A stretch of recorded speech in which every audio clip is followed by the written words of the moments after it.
Hi, my name's Elizabeth Andre. I'm an associate professor of outdoor education in the Nature and Culture Department at Northland College.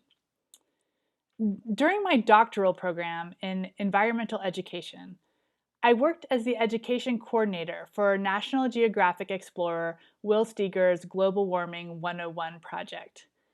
It was my job to write curriculum about global warming for teachers and schools that would be following Will's Arctic expeditions online. I also designed continuing education workshops on climate change for teachers, gave public presentations, and spoke with the media. I wanted to be sure that I knew as much as possible about climate change, not just the science, but also the economics, the policies, and the politics. I took college courses on it, and when I ran out of those, I arranged independent studies so I could keep learning more. I set my browser homepage to the US Climate Action Network's digest. So every morning when I'd turn on my computer, I'd learn the latest about coral bleaching events, plumes of methane escaping from the ocean floor, and ice shelves collapsing.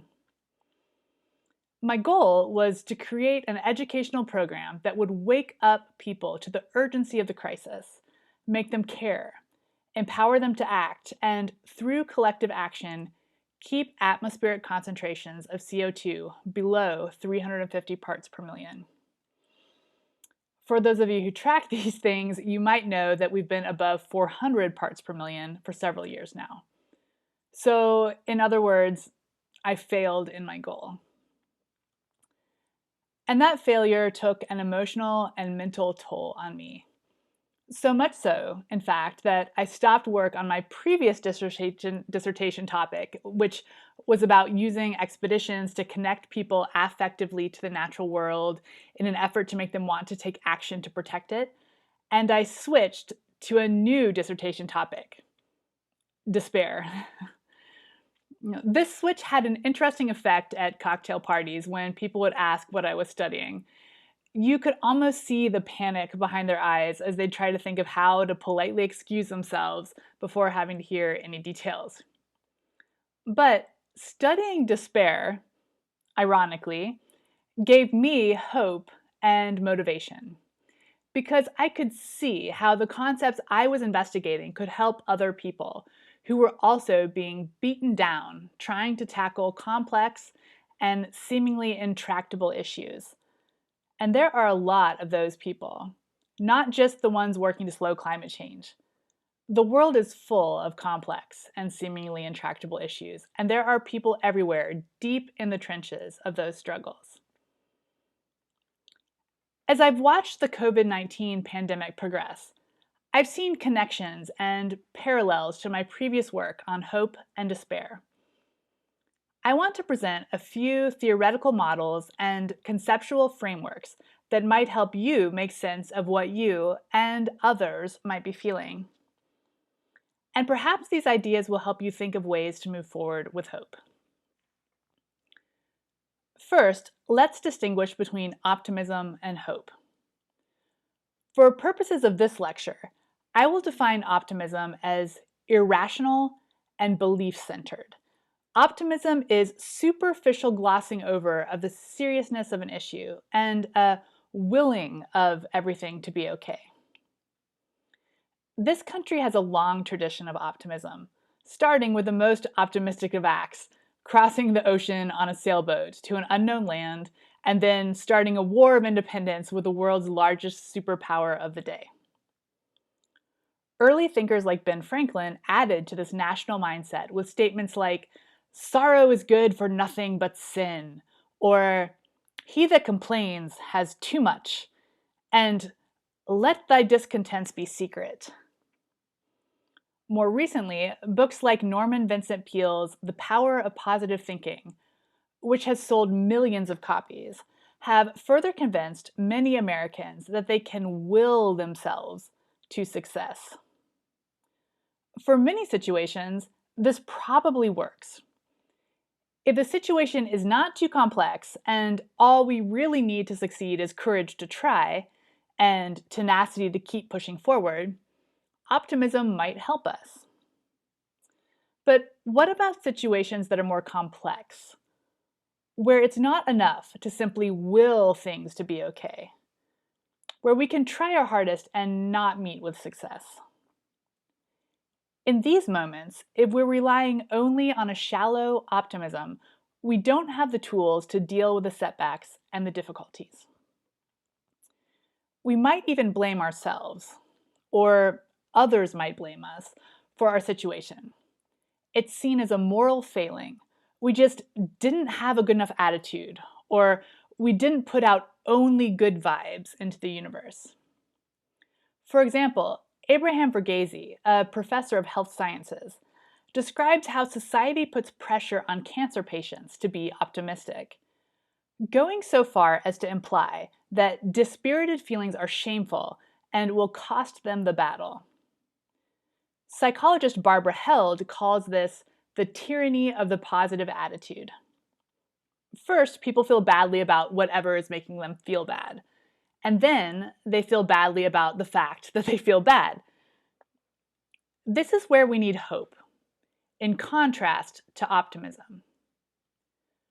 Hope recognizes the difficulties, the slim likelihood, or perhaps even the seeming impossibility of success, but moves forward regardless. Hope is more robust than optimism.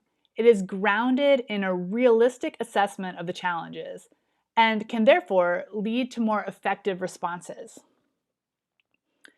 Educational philosopher David Orr, in his book Earth and Mind, writes that in contrast to optimism, hope, real hope, comes from doing the things before us that need to be done in the spirit of thankfulness and celebration, without worrying about whether we will win or lose.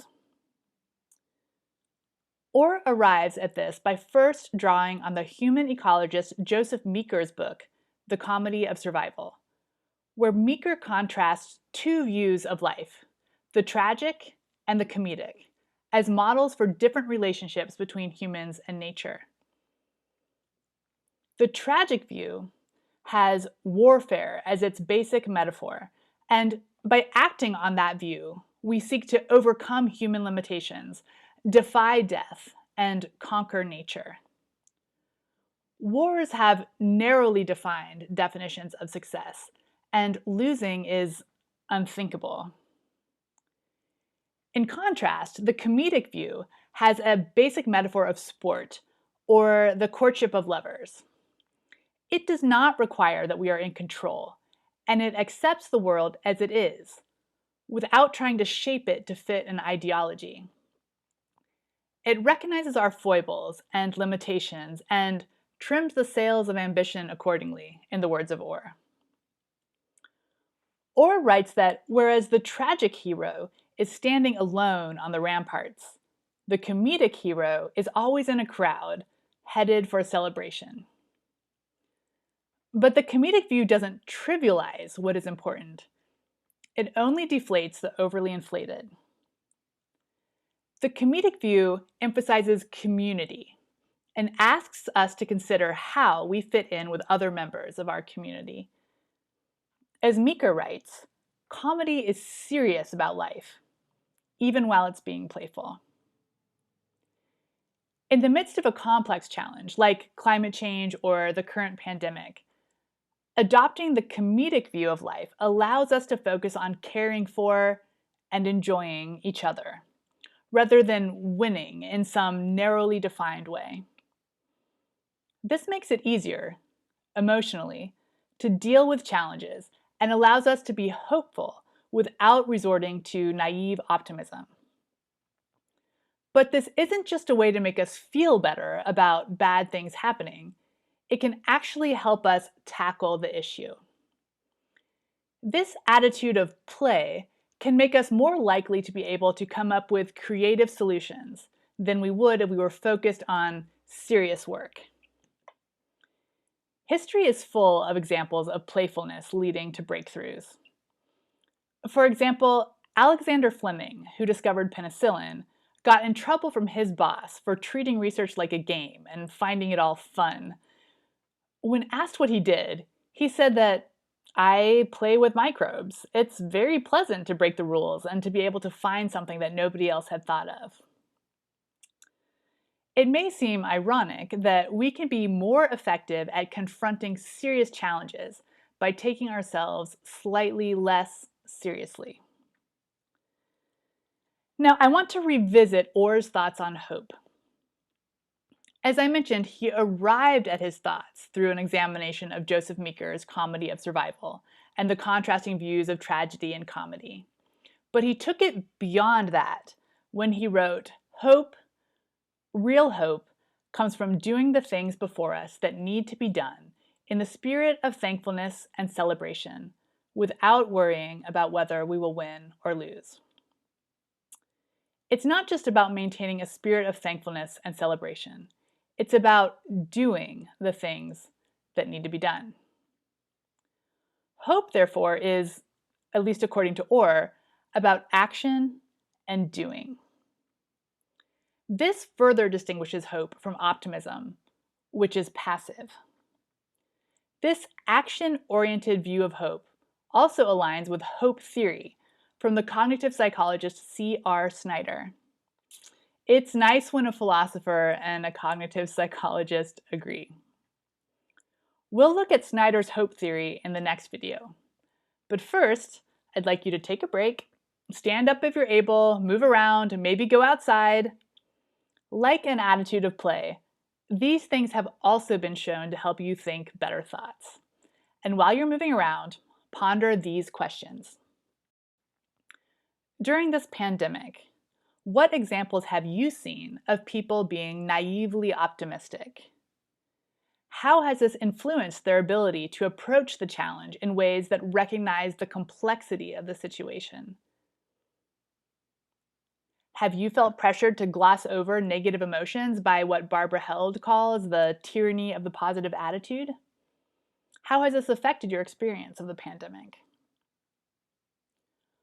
What examples have you seen of people being hopeful, in the sense described by Orr of doing what needs to be done in the spirit of thankfulness and celebration?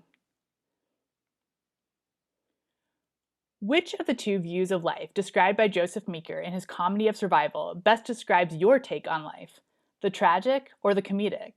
And how has the associated metaphor, either warfare or sport and courtship, influenced your thinking about how to engage with the pandemic? See you soon.